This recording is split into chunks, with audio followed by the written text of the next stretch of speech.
నాలుగో విషయాన్ని మనం పరిశీలించినట్లయితే గడ్డం పెంచుకోవడం గురించి ఇస్లాంలో ఉన్నటువంటి బోధనలు మనం చూసినట్లయితే Sahih Bukhari volume number 7 book number 72 హదీస్ నెంబర్ 781 పరిశీలించినట్లయితే అబూ హురైరా రజల్లాహు వారు తెలియచేస్తున్నారు, ప్రవక్త ముహమ్మద్ సల్లల్లాహు అలైహి వసల్లం తెలియచేశారని. ప్రవక్త ముహమ్మద్ సల్లల్లాహు అలైహి వసల్లం తెలియచేస్తున్నారు, మీసాలను దగ్గరగా కత్తిరించుకోండి మరియు గడ్డపు వెంట్రుకలను వదిలివేయండి, పెంచండి అని ప్రవక్త ముహమ్మద్ సల్లల్లాహు అలైహి వసల్లం తెలియచేయడం జరిగింది. దీనికి సంబంధించి బైబిల్ని పరిశీలించినట్లయితే లేవియాకాండము 19వ అధ్యాయము 27వ వాక్యంలో గడ్డపు ప్రక్కలను కత్తిరించకూడదు అన్న ఆజ్ఞ మనకు కనిపిస్తుంది.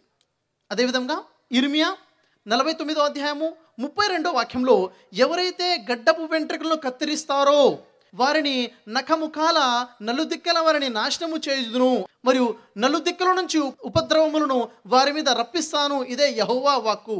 అంటే ఎవరైతే గడ్డపు వెంట్రుకలను కత్తిరిస్తారో వారిని శిక్షిస్తాను అని చెప్పేసి బైబిల్లో యెహోవా సెలవేయడం జరుగుతుంది. అయితే సోదర మహాశయులారా, ఈ గడ్డపు వెంట్రుకలు పెంచడము, గడ్డాన్ని పెంచడం అనేది ఇది ప్రవక్తల యొక్క సాంప్రదాయం.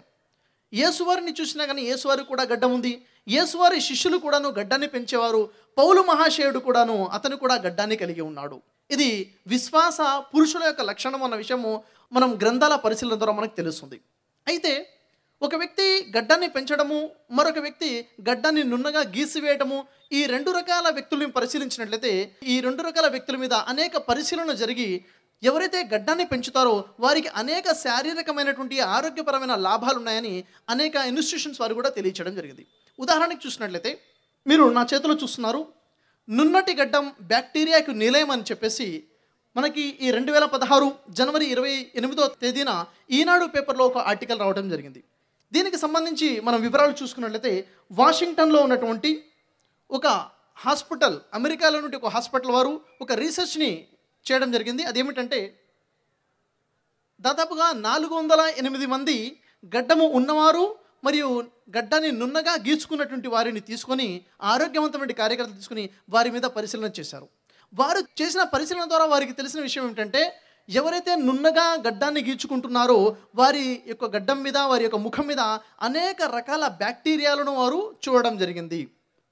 వారు గడ్డాన్ని గీకే సమయంలో జరిగేటువంటి చిన్న చిన్న గాయాల ద్వారా ఆ బ్యాక్టీరియాలు శరీరం లోపలికి వ్యాపించడము, దాని ద్వారా శ్వాసకోశ వ్యాధులు, చర్మ వ్యాధులు కూడా వచ్చే అవకాశాలు ఉన్నాయని తెలియచేయడం జరిగింది.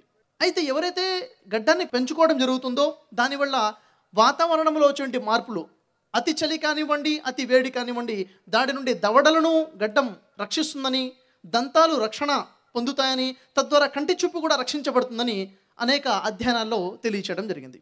కాబట్టి ఇక్కడ తెలిసిన విషయం ఏమిటంటే ఇస్లాం మరియు క్రైస్తవ్యం ప్రకారముగా గడ్డాన్ని కత్తిరించకూడదు, గడ్డాన్ని పెంచాలి అన్నది సమాంతరమైనటువంటి విషయము. దీని మీద ముస్లిం సహోదరులు ఆచరిస్తూ ఉన్నారు.